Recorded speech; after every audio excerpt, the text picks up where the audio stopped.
Hello everyone, কেমন আছো সবাই? আশা করছি তোমরা সবাই অনেক ভালো আছো, আর আমিও কিন্তু অনেকটাই ভালো আছি। তো দেখো, এখন কিন্তু আমি স্নান ধান কমপ্লিট করে ঘরে চলে এসেছি।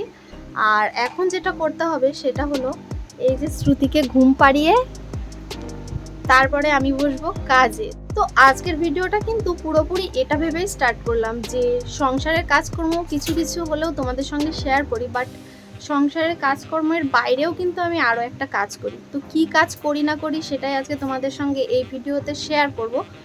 তো যদিও কাজটা আমি করি না, মানে তোমাদের দাদা ভাই করে, আর আমি ওর সঙ্গে হেল্প করি। বলো কি কি কাজ করি না করি সমস্ত কিছু আজকের এই ভিডিওতে তোমাদের সঙ্গে শেয়ার করব।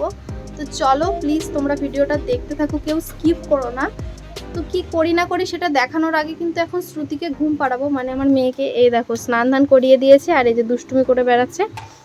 আজকেও তোমাদের দাদা ভাই বাড়িতে নেই, একাই করব কাজ। তো চলো অল্প অল্প করে সমস্ত কিছু তোমাদের সঙ্গে শেয়ার করছি। ঘরে এত গরম, মানে আমাদের তো টিনের ঘর, দেখতেই পাচ্ছ। ঘরে কিন্তু প্রচুর গরম এখন, মানে এই সিজনটাতে। তার জন্য বেশিরভাগ দিনই আমি কিন্তু এই দেখো বারান্দাতে বিছানা করে দিই শ্রুতিকে। ওকে এখানে ঘুম পাড়িয়ে আমি এই দেখো এখানটাতে কাজ করব। তো এদিকে ঘুম পাড়াতে এসে দেখি মেয়ে যে জল খেতে গিয়ে জামা ভিজিয়ে নিয়েছে। এই দেখো কি হয়েছে মাম্মাম বলো?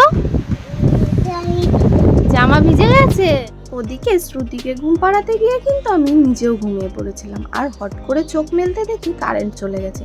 তাই আর কি করব, ঘর থেকে একটা পাখা নিয়ে এসে বেশ কিছুক্ষণ বসে বসে শ্রুতিকে হাওয়া দিলাম। তো চলো এখন যেহেতু আমি কাজে বসবো, তার আগে কিন্তু সমস্ত কিছু গুছিয়ে নিয়ে একবারেই বসবো। এই যে জিনিসগুলো আমি এখন নিচ্ছি, এইগুলোর নাম হলো পাটিয়া। মাল সাজিয়ে এক এক করে কিন্তু এর ওপরেই তুলে রাখতে হবে।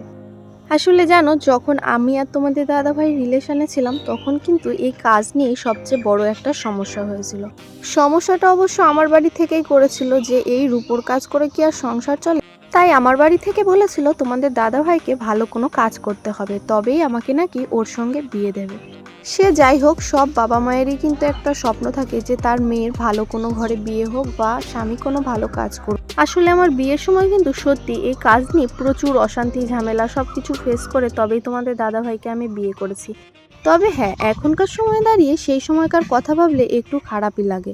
আগে পরে যা হবার হয়ে গেছে, এখন আর সে সমস্ত কথা ভেবে লাভ নেই, এটাই ভাবি এখন। যাই হোক, এখন কিন্তু তোমাদের দাদাভাই আর আমি দুজনে মিলেমিশেই কাজটা করি। তো দেখতে দেখতে আমি এখানে 4-5 পিস মাল অলরেডি সাজিয়ে ফেলেছি, আর আজকে কিন্তু এই সাজানো অবধি কাজটা স্টপ করব।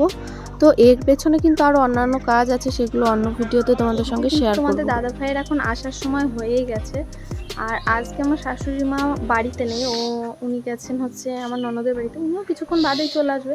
তো শ্রুতিকে খাইয়ে এখন কিন্তু সংসারের সমস্ত কাজকর্ম সারতে হবে। এরকম কি রোদ বাবা, আমার তো বেরোতেই ভয় করছে, থাকানো যাচ্ছে না, ভীষণ রোদ। তবে 4:30 মতো এরকম বেজে গেছে, এখনো এত রোদ। দেখো চারিদিকে ভীষণ রোদ। এই দেখো মেয়ে বেরিয়ে পড়েছে রোদের মধ্যে, আমি যেই বেরিয়েছি ও বেরিয়ে গেছে। দিকে আমি শ্রুতির জন্য ভাত মাখিয়ে নিয়ে চলে এসেছি, আর মেয়ে আমার খাবে না বলে দেখেছো কিরকম বদমাইশি করছে শুয়ে শুয়ে। তো দেখো ওদিকে তোমাদের দাদা ভাই কিন্তু বাড়িতে চলে এসেছে, আর আজকের ভিডিওটা আমি এখানেই এন্ড করছি। দেখা হচ্ছে নেক্সট কোনো ভিডিওতে। ততক্ষণে তোমরা সবাই সুস্থ থেকো এবং ভালো থেকো। আর আমার সঙ্গে ঘটে যাওয়া এরকম ছোট ছোট অনেক কাহিনী আছে, যেগুলো আমি তোমাদের সঙ্গে আস্তে আস্তে সমস্ত কিছুই শেয়ার করব।